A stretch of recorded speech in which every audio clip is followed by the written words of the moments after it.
Hai, Assalamualaikum. Aku Rosi Rahmadi. Hari ini aku mau cerita tentang Maison Gadiza.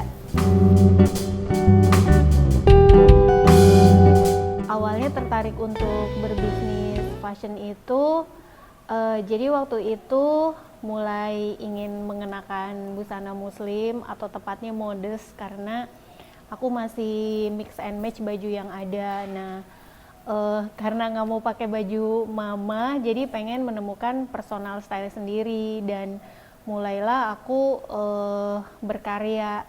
Jadi sebetulnya memang dari sejak sekolah, dari sejak kuliah tuh udah seneng banget pakai style sendiri, dan waktu sekolah juga memang aku sudah mengenakan baju modest gitu. Nah, cuman ketika 2010 itu kok pengen ya pakai baju yang betul-betul aku banget gitu.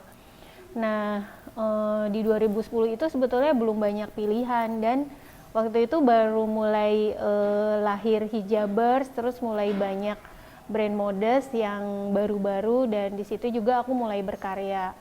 Kemudian standar banget ya bikin brand nama anak, yaitu Gadiza.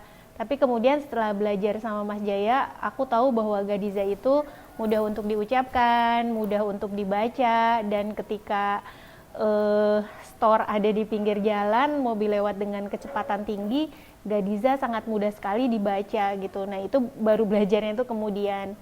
Nah, terus bisnisnya berjalan, dan ternyata ketika membuat karya sesuai dengan yang aku inginkan, yang bisa aku pakai, jadi ternyata bermanfaat dan cukup menginfluence terutama teman-teman terdekat gitu yang kenal, kemudian jadi customer, dan terus istilahnya dari mulut ke mulut, dan akhirnya sampai customer Gadiza itu ke beberapa kota. Nah, kemudian aku merasa bahwa aku harus mengimprove kemampuanku. Jadi setelah bisnisnya berjalan, barulah aku berkenalan waktu itu setelah ikut beberapa exhibition. Aku kenalan dengan Ibu Irna Mutiara, Pak Deden Siswanto, dan kemudian aku tahu bahwa beliau akan membuat sekolah Islamic Fashion Institute, dan daftarlah aku di situ tahun 2006 sebagai angkatan pertama.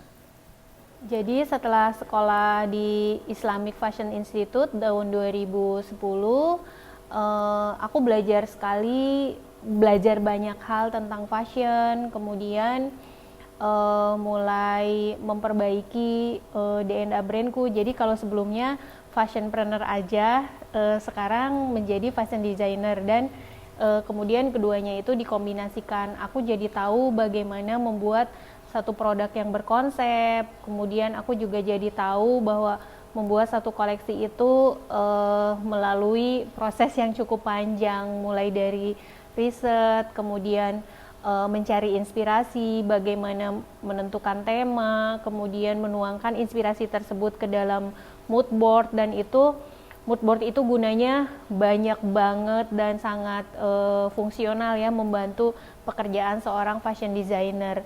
Itu mempermudah sekali untuk menentukan warna, menentukan siluet, jadi tidak keluar dari semua yang sudah kita tuangkan dalam mood board. Kemudian pemilihan fabric, aku juga jadi tahu banyak tentang fabric, manipulating fabric, pokoknya banyak sekali ilmu yang diperoleh. Dan kemudian setelah itu tidak cukup sampai di situ aja, sampai dengan sekarang aku masih terus belajar, menggali lagi bersama semua tim di Maison Gadiza. Nah, di masa pandemi ini yang hampir 1 tahun, ilmu tersebut berguna sekali gitu. Bagaimana aku membuat koleksi yang sesuai dengan kondisi saat ini. Kemudian aku juga bisa menggali apa sih yang customer butuhkan. Jadi bukan kita yang mencari customer, tetapi bagaimana kita memenuhi kebutuhan customer dengan menciptakan produk-produk yang bermanfaat untuk mereka dan menjadi solusi. Salah satunya kemarin adalah Sazia Outer. Nah, Sazia Outer itu yang katanya ngehits banget. Jadi itu selama pandemi kami dan tim terus mengeksplor, berinovasi lagi, Setelah Sazia Outer ada Duendai, kemudian ada Alate, dan sekarang yang terbaru ada Bibiane. Itu karya kami sampai dengan sekarang, terus bergerak, terus berkarya.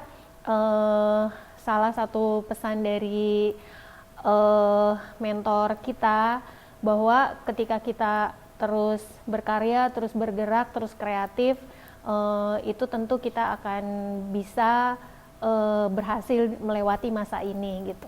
Itu tadi teman-teman sekilas ceritaku tentang perjalananku sebagai seorang fashion designer. Nanti kita lanjutin lagi, dan kalau ada yang mau tanya silahkan nanti aku jawab. Terima kasih. Assalamualaikum warahmatullahi wabarakatuh.